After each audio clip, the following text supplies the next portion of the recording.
Allez, pour ce petit montage, il te faudra un IRFZ44N, un petit transistor. Il te faudra un potentiomètre de 50K. Je te conseille de prendre un comme ça, hein, de bonne qualité. Prends pas un tout petit, parce que là, celui-là, il va se servir quand même pas mal de fois, donc vaut mieux prendre de la qualité. Et une résistance de 10K. Allez, c'est parti. Je prépare donc le pliage de mes petites pattes. C'est pour qu'on puisse bien voir là où je me connecte. Oublie pas que si tu utilises ce transistor avec beaucoup de puissance, il va falloir le mettre sur un dissipateur avec de la pâte thermique, hein. C'est très important, parce que sinon ça chauffe, hein. Donc on branche la résistance sur la première patte, donc comme ceci.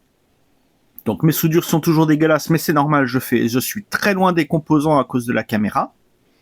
Le plus important, c'est qu'on voit bien où c'est branché. Et la résistance, après, on vient la brancher sur la patte du milieu donc du potentiomètre. Ce qui donne ce petit montage.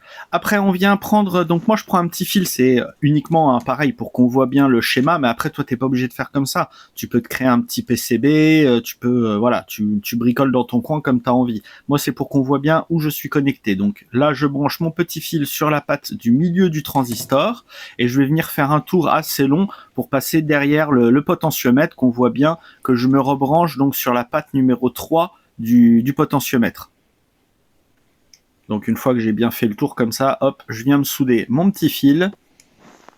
Une fois qu'il est soudé, donc je viens couper le petit bout qui dépasse, hein, pour pas qu'il y ait de petits court-circuits, on sait jamais. Donc on voit bien, j'ai fait le tour, donc patte du milieu du transistor jusqu'à la troisième patte du potentiomètre. Pour ce premier test, je viens brancher donc un motoréducteur. Donc c'est un petit moteur de 12 volts avec une petite boîte de vitesse dessus qui permet de réduire la vitesse du moteur, hein. Donc le moteur tourne vite et la boîte de vitesse, elle fait que ça tourne pas vite du tout. Et donc du coup, pour respecter le code couleur, le rouge, on va dire que c'est le plus, même si pour un moteur, on peut inverser le sens de rotation en inversant donc le plus et le moins. Donc là, je viens brancher donc sur la troisième patte du transistor le plus, et sur la première patte du potentiomètre, je viens mettre le moins. On respectera donc le moins et le plus, surtout pour des LED, que je vais mettre juste après. Et là, c'est pour faire le premier essai.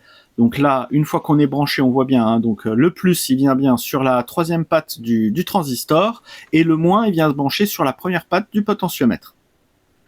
Pour l'alimentation, donc là, je suis en 12 volts, hein, mais tu peux faire 24 ou 36, hein, après, ça dépend de ce que tu as branché dessus. Donc je viens mettre le moins sur la première patte du potentiomètre, et puis le plus, il va venir sur la patte, sur la deuxième patte du transistor, donc sur la patte du milieu. Bon, je vais mettre un petit bout de scotch sur le motoréducteur, qu'on puisse bien voir le sens de rotation, parce que sinon on verra rien à la caméra. Donc voilà, j'ai mis un petit bout de scotch. Donc je viens me rebrancher mon plus sur la patte du milieu du transistor. C'est la ligne du labo, donc je suis réglé à 12 volts, hein, vu que c'est un moteur 12 volts là. Et puis après, donc avec le potentiomètre, on vient tourner, et on peut faire donc plus ou moins vite. Plus on le tourne, plus on va aller vite. Et on peut faire pareil donc avec des LED. Donc là, j'ai uniquement remplacé le moteur par des LED.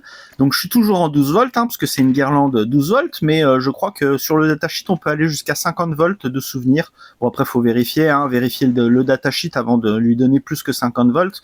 Mais en tout cas, sur un montage 12 ou 24, ça fera exactement le même job.